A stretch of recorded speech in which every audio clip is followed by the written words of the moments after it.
Thank you.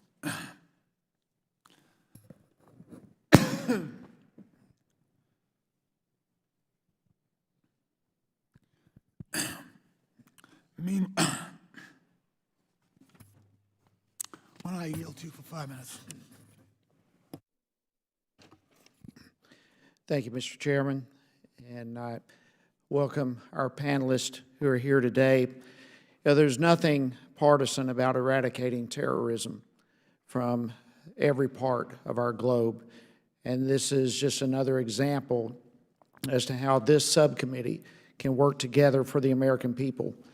This hearing is important to draw attention to not only what is occurring in the Sahel region of Africa, but also the rest of the continent.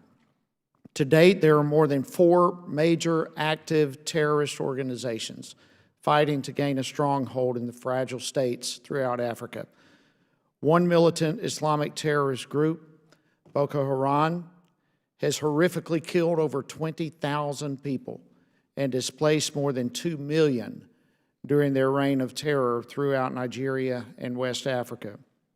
The U.S. has played an important role in supporting partners and allies in the region to combat Islamic terrorist organizations. Despite these efforts, the number of terrorist attacks in the region, like the Sahel, nearly doubled in 2018, and attacks in the sub-Saharan area have also increased dramatically.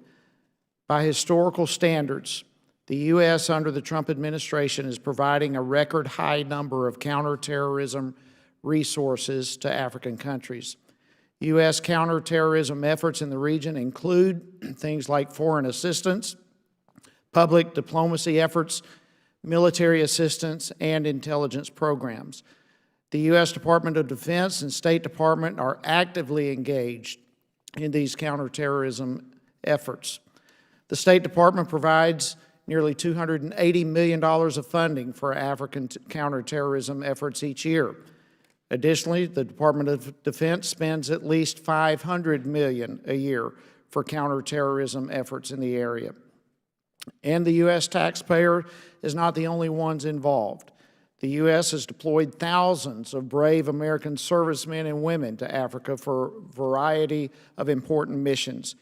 At the end of 2018, it's been reported that nearly 7,200 Department of Defense personnel were assigned to U.S. Africa Command.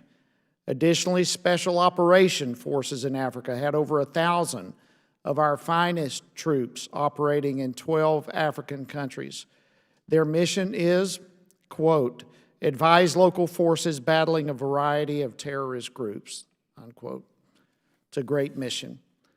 And with that, let's never forget people like Sergeant First Class Jeremiah Johnson, Staff Sergeant Brian Black, Staff Sergeant Dustin Wright, and Sergeant LaDavid Johnson.